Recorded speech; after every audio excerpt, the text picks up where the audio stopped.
हरियाणा विधानसभा के शीतकालीन सत्र का कल से आगाज होने वाला है, जिसको लेकर सत्ता पक्ष और विपक्ष की तरफ से तैयारियां तेज कर ली गई हैं। इस वक्त मेरे साथ रादौर से कांग्रेस विधायक बिशन लाल सैनी जी हैं। आइए उनसे ही जान लेते हैं कि किन तेवरों के साथ वह विधानसभा के शीतकालीन सत्र में अपने स्थानीय मुद्दे उठाएंगे। विधायक जी, कल से शीतकालीन सत्र शुरू होने वाला है। कांग्रेस सरकार जो है, कांग्रेस हमारे देश को आजाद हुए 76 साल हो गए, लेकिन कई चीजों में हमको अभी आजादी नहीं मिली। जैसे कि सरकारी दफ्तरों में दुश्वारियां, परेशानियां, बदइंतजामियां। हमने आजादी की जंग इसलिए लड़ी थी ताकि हमारी आने वाली पीढ़ियों की जिंदगी आसान हो सके, ना कि इसलिए कि वो जगह जगह पर सरकारी दफ्तरों में धक्के खाएं, परेशानियों का सामना करना पड़े। शहीद आजम सरदार भगत सिंह जी के सपनों को साकार करने के लिए पंजाब सरकार ने फैसला किया है कि पंजाब के लोगों को अब सरकारी दफ्तरों के चक्कर नहीं लगाने पड़ेंगे, बल्कि सरकारी दफ्तर खुद चल के लोगों के घर पर आएंगे। अब सरकारी दफ्तरों के चक्कर काटने की जरूरत नहीं, बस डायल करें 1076 और सरकारी सुविधाएं अपने घर पर ही पाएं। पंजाब की भगवंत मान सरकार आपके द्वार। विपक्ष जो है वो किन मुद्दों को लेकर सत्ता पक्ष को घेरेगा?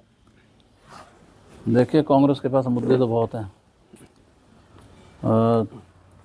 बहुत ज़्यादा मुद्दे हैं। चाहे वो एजुकेशन को लेकर के है, चाहे मेडिकल को लेकर के है, चाहे लेबर को लेकर के है, किसानों को लेकर के है, बेरोज़गारी को लेकर के है। बहुत मुद्दे हैं और उसमें मैंने भी अपनी तरफ से जो है 2 कॉलिंग अटेंशन मोशन दिए हैं, जिनमें एक मोशन जो है वो ये होगा कि मैं सरकार से जानना चाहूँगा कि जो ये शराब कांड हुआ है, नकली शराब कांड, जिससे लगभग 24 से लेकर 25-26 तक हमारे यहाँ के लोग जान से हाथ धो बैठे हैं।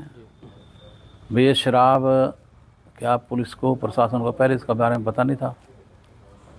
जब लोग मर गए उसके बाद भाग दौड़ शुरू हुई है। उससे पहले प्रशासन कहाँ था? क्या प्रशासन इतना ढिल्ला है कि उसको पता ही नहीं है क्या हो रहा है ज़िले के अंदर? कहाँ से शराब आई और कौन इसको बनाता था? अब तो ये कह रहे हैं कि हमने पकड़ दकड़ कर ली है, लेकिन उससे पहले कहाँ पर थे? जो इतने लोग मारे गए हैं, ये हरियाणा के इतिहास में बहुत ही बड़ा कांड हुआ है, जो शराब का कांड हुआ है। और दूसरा जो कॉलिंग अटेंशन मोशन मैंने दिया है, वो जितना भी इधर छछरौली से लेकर के, छछरौली से भी आगे से लेकर के, जो जमुना के साथ साथ जो भी अवैध माइनिंग है, जो ठेकेदार हैं, उनको माइनिंग के लिए स्पेस तो कुछ दिया जाता है, अर्थात ठेके पर ज़मीन, तो जिसका वो लीज पे ज़मीन लेते हैं वहाँ पर माइनिंग करने के लिए, वो तो कहीं और है, और उसकी आड़ लेकर के माइनिंग ये कहीं और करते हैं जा कर के। यानी कि अगर ज़मीन जो है गुमथड़ा की है तो उसी की आड़ लेकर के माइनिंग जा कर के गुमथड़ा राव में करेंगे, और इलीगल माइनिंग है सारी। उससे लगातार लोग मर रहे हैं, लेकिन कोई जो नहीं देखती सरकार के ऊपर। लगातार आप विधानसभा में इस मुद्दे को उठाते हैं और इसको लेकर कई बार प्रदर्शन भी किए हैं, बावजूद इसके ना तो सरकार कोई बड़ा एक्शन लेती है, ना ही प्रशासन इसके ऊपर कोई कड़ी कार्रवाई करता है। ऐसा क्यों है? सरकार ढीली डाली है, सरकार खुद ही करवा रही है, शासन प्रशासन खुद करवा रहा है। शासन प्रशासन क्या करता है कि या तो प्रशासन को कुछ मिल जाता है बीच में, अटैची वगैरह, या फिर कोई ना कोई वजह है क्यों ऐसा करवा रहा है प्रशासन। जितनी बार भी शिकायत कर लो, बनता कुछ नहीं, ठेकेदार का कुछ नहीं बिगड़ता। अभी पीछे से एक पाल समाज का एक लड़का इन्होंने मार दिया था, और उसके बारे में कुछ नहीं बना। उसके बाद एक एक्सीडेंट हुआ बरेली के अंदर, तब कुछ नहीं बना। उसके बाद एक एक्सीडेंट और हुआ उसी सड़क पर, तब कुछ नहीं बना। ले दे करके थोड़ा बहुत ले दे करके अपना पैंडा छुड़ा लेते हैं और काम उसी प्रकार से चलता रहता है। इसका भी जवाब हम मुख्यमंत्री से वहाँ मांगेंगे। रादौर में सड़कों का एक बड़ा मुद्दा उठता है, आपने विधानसभा में इस मुद्दे को उठाया है। क्या लगा है कि अभी भी रादौर में सड़कों की हालत सुधरी है?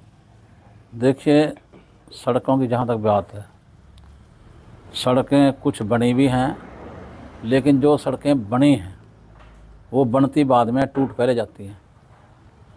मुझे ये नहीं समझ आती कि उनके अगर अंदर ये लगाते क्या हैं, या तो मटेरियल पूरा नहीं लगता, या फिर इनके इंजीनियर गलत हैं, या ठेकेदार गलत हैं।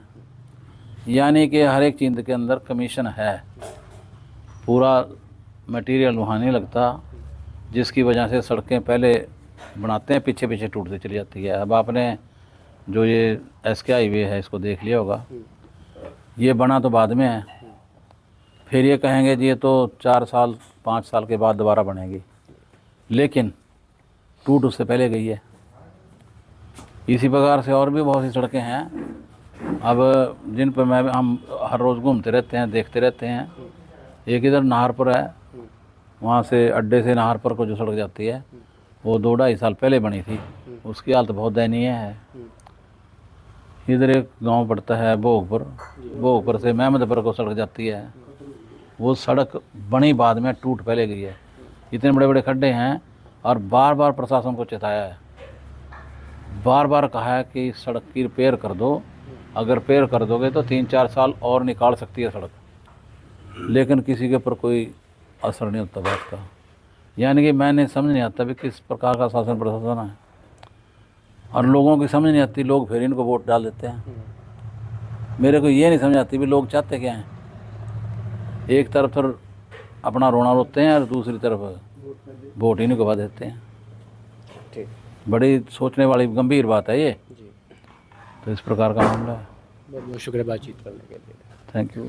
फिर थे कांग्रेस के विधायक बिशन लाल सैनी, जिन्होंने कहा कि शीतकालीन सत्र को लेकर हमारी तैयारी पूरी है। 2 कॉलिंग अटेंशन लगाए गए हैं, जिसका जो है सत्ता पक्ष की तरफ से जवाब दिया जाएगा। पहला ये जहरीली शराब मामले को लेकर जो 18 लोगों की मौत यमुनानगर में हुई है, उसका जवाब जो है विधायक बिशन लाल सैनी चाहते हैं। वहीं यमुनानगर में अवैध माइनिंग का एक बड़ा मुद्दा है जो अभी भी जोरों शोरों से चल रहा है, इसके जवाब की भी इंतजार विधायक जी को है। पंजाब केसरी के लिए परवेज खान, यमुनानगर। हमसे जुड़े रहने के लिए हमारे YouTube चैनल को सब्सक्राइब करें और नई वीडियो की नोटिफिकेशन के लिए बेल आइकॉन को दबाएं। अगर आप ये वीडियो Facebook पर देख रहे हैं तो लाइक जरूर करें और ज्यादा से ज्यादा शेयर करें। धन्यवाद।